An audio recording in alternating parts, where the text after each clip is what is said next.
আজকে কাজের সাইডে এসে আমি এত বড় কাজের ক্ষতি করে দেবো সেটা আমি কখনোই ভাবিনি। আর ক্ষতি হওয়ার কারণটা কি তোমরা ভিডিওটা পুরোটা দেখলে সবই জানতে পারবে।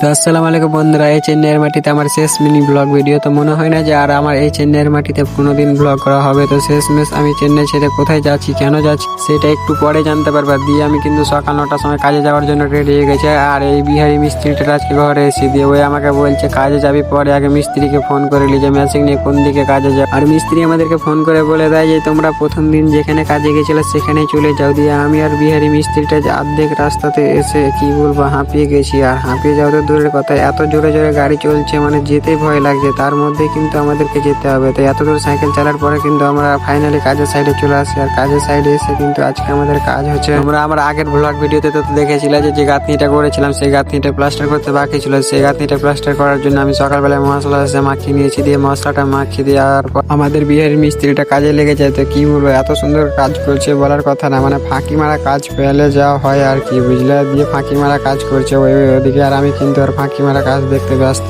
মানে কি বলবো ভাই, সারাদিনের বেলা ওই 10 ফুট মাত্র প্লাস্টার করবে, তো এইটাই বেলা আর সারাদিনের কাজ। তো আমার কি করার আছে, ওই মিস্ত্রি হয়ে যেটা সারাদিন করবে সেটাই আমাকে চোখ মুখ বন্ধ করে দেখতে হবে। দিয়ে কিন্তু দেখতে দেখতে এত রোদ পড়েছে যে আমি রোদের জন্য ভাই কিন্তু এদিকে পালিয়ে আসি বসার জন্য। আর ভাবছি শালা কবে চেন্নাই থেকে পালাবো। তো আমার চেন্নাই থেকে পালার ডেট কিন্তু আজই শেষ। হ্যাঁ তোমরা ঠিকই শুনেছো, এই চেন্নাইয়ের মাটিতে আজকে কিন্তু আমার কাজের শেষ দিন। তো আজকের পর আমি কোথায় যাচ্ছি, মানে আমার টার্গেট আছে দু জায়গায়, হয় নয় হায়দ্রাবাদ না হয় বাড়ি। তো আমি কোথায় যাব তোমরা অবশ্যই আমাকে কমেন্টে জানাবা, যেটার কিন্তু বেশি কমেন্ট আসবে আমি সেখানেই চলে যাবো। আর দেরি না করে তোমরা অবশ্যই আমাকে তাড়াতাড়ি করে কমেন্টে জানিয়ে দাও। আর কমেন্ট করার পাশাপাশি আমার পেজটাকে তোমরা ফলো করে নিও। আর এদিকে আমাকে মিস্ত্রি বলে দেয় এখানে বেলে মেন গেট বসবে, তার জন্য আমাকে ফুটা করতে দেয় মেশিন দিয়ে। আর ফুটা করতে যে ভাই এমন করে ফুটা করে দিয়ে আমি সেটা কখনোই ভাবিনি, কি বলবো। আর পিছিয়ে ভাবনা চিন্তা না করে কিন্তু আমি যেমন তেমন করে মেশিন চালাচ্ছিলাম, আর মেশিন চালার পরিণতি এরকম হয়ে গেল, আমি সেটা কখনোই ভাবি। তো কি করার আছে, কাজের মধ্যে ভুল তো হবেই নাকি। দিয়ে তার জন্য আমাকে মিস্ত্রি বলে যে তুই আর এই কাজটা করিস না, তুই ছেড়ে দে, যা আছে তাড়াতাড়ি করে গুটি নিয়ে সব পালা। তো আজকের ভিডিওটা এখানে পর্যন্ত, দেখা হচ্ছে নেক্সট ব্লগে।